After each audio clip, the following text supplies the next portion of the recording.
안녕하세요. 김성길 목사와 함께하는 사람 이야기 제2단원의 G7 과정입니다. 전 시간에 이어서 제8-4회가 되겠습니다. 우리가 지금 나를 억압하고 있는 것들로부터 자유함을 얻기 위한 그런 방법들에 대해서 우리가 함께 나누고 있습니다. 나를 억압하는 것들에서 자유함을 얻는 방법은 여러 가지가 있지만 그 중에서 지금 첫 번째로 다루는 것은 영적인 방법들이에요. 그래서 신앙생활을 하시는 분들은 이 영적인 방법을 잘 활용하시면 또 자기를 억압하는 것들로부터 자유를 얻게 됩니다. 또 신앙생활을 하지 않던 분들도 신앙이라는 이 방법이 우리의 억압에서 자유케 하는 아주 중요한 도구가 될 수 있다는 것을 기억하시고 신앙 안에서 또 자유를 얻어보시는 그런 기회가 되시기 바랍니다. 우리가 영적인 자유케 하는 방법들을 그동안 쭉 살펴봤는데요.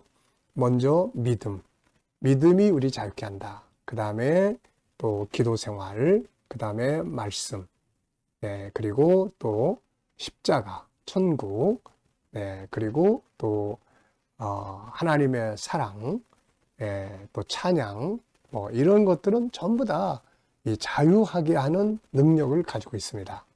그래서 지난 시간부터는 이제 우리가 하나님의 사랑에 대해서 하나님의 사랑으로 채워졌을 때 자유를 얻게 된다. 그래서 이제 우리가 이 하나님의 사랑으로 내 안에 채워야 될 것들이 뭔지에 대해서 우리가 쭉 살펴봤습니다.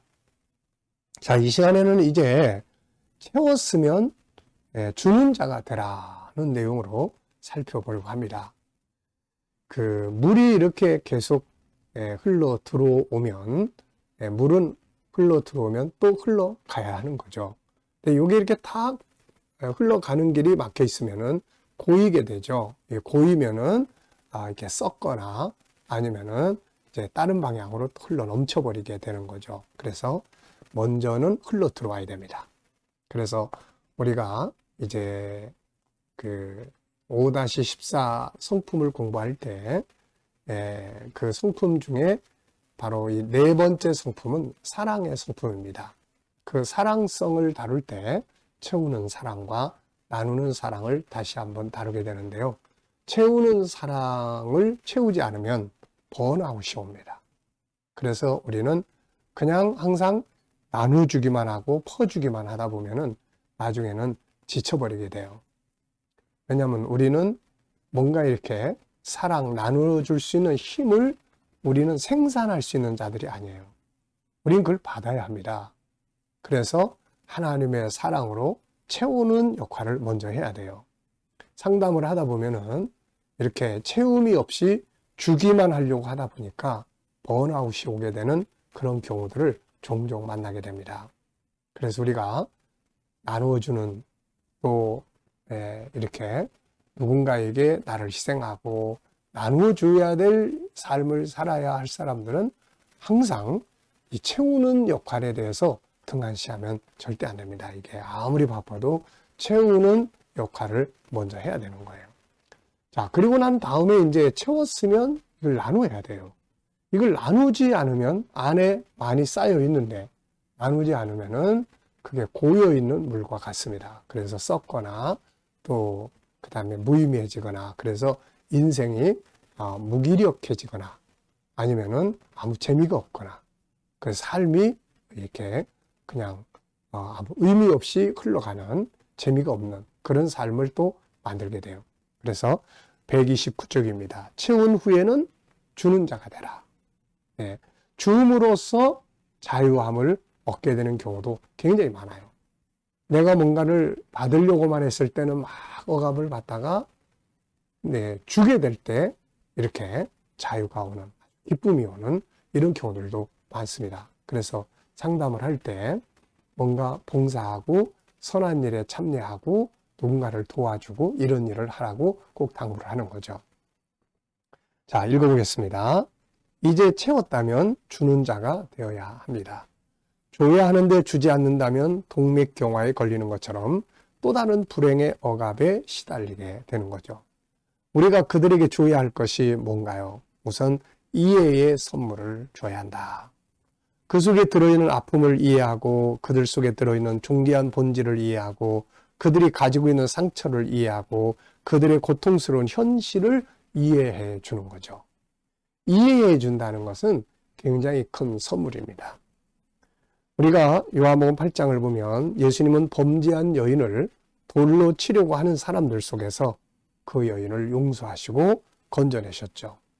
그 이유는 그 돌을 들고 온 사람들은 그 여인의 죄 지은 현장만 보지만 예수님은 그 여인이 그런 상황에까지 올 때까지의 과정의 아픔을 이해하신 거죠.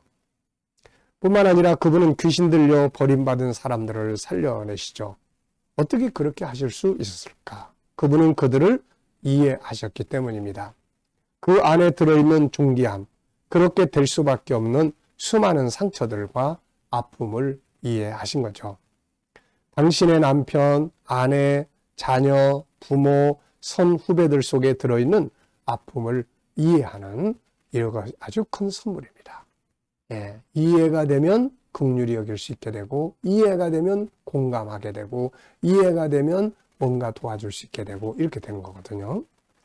자, 그 다음에 보면 그들을 용서하고 내가 용서받아야 할 일은 사과하는 거죠. 그리고 그들을 불쌍히 여기는 겁니다. 이제 용서하라. 나에게 상처를 준 부모도 형제도 아내도 남편도 자식도 모두 용서하는 겁니다. 그들도 그럴 수밖에 없는 상처를 안고 살고 있었던 거죠. 너무 아파서 나에게 폭발한 것이고 그것이 나에게 또 상처가 된 거죠. 알고 보면 그들 역시 모두 불쌍한 상처투성이의 사람들인 거죠. 상처 없는 사람이 어찌 아프다고 소리를 지르겠는가. 열등감, 분노, 좌절의 배후에는 그럴 수밖에 없는 큰 상처들이 있습니다. 그들을 치료하기 위해서는 내가 좀 더 당해줘야 되고 좀 더 받아들여줘야 되고 때로는 억울함도 좀 짊어져줘야 되고 그리고 이 아픔을 모두 짊어지고 우리는 그분 앞에 엎드려야 하는 거죠. 그분 앞에 토해내고 그분으로부터 치료를 받아야 하고 그분의 사랑으로 채워야 합니다. 예수님은 마태복음 5장 7절에서 긍휼히 여기는 자는 복이 있다고 말씀을 하셨어요. 이해의 선물을 줄 뿐만 아니라 이제 또 용서해야 될 것들은 빨리빨리 용서를 하는 거죠. 용서를 해야 되는데 용서하지 못하면 이게 나를 억압을 하는 거예요. 가서 또 사과를 해야 되는데 사과하지 않고 그냥 가만히 있으면 이게 또 나에게 억압이 됩니다. 그래서 사과할 사람들한테는 빨리빨리 사과하는 게 좋고 용서해야 될 사람들은 그들을 이해해주고 용서하는 것이 나를 자유하게 하는 방법이에요. 그리고 이제 세 번째는 필요한 것들을 공급해 주는 거죠. 이제 사랑을 공급합니다. 내 안에 있는 은혜를 공급하는 거예요. 나의 봉사, 헌신, 수고를 제공해 주고 이제 받으려고 하지 말고 어떤 대가를 기다리다가는 또 상처를 받습니다. 그래서 성경은 우리에게 내 할 일을 했을 뿐이니라 이렇게 이야기하라고 말씀하는 거죠. 억지로 주는 게 아니라 스스로 주는 겁니다. 내가 가진 은혜, 내가 가진 물질, 내가 가진 어떤 재능, 내가 가진 어떤 것들을 이렇게 나누는 거예요. 그들에게 흘려보낼 때 그들이 즐거워하는 걸 보면서 내 마음이 자유를 얻게 되는 것입니다. 스스로 줄 수 있는 것, 뭔가를 나눌 수 있을 때 사람은 행복해지게 되는 거예요. 그래서 억압 안에 있을 때 여러 가지 영적인 방법들이 많지만 그 중에 하나가 사랑을 받고 나눌 때 억압에서 자유하게 된다는 것 기억해 두시기 바랍니다. 이 시간 말씀을 여기까지 하고 마치도록 하겠습니다. 감사합니다.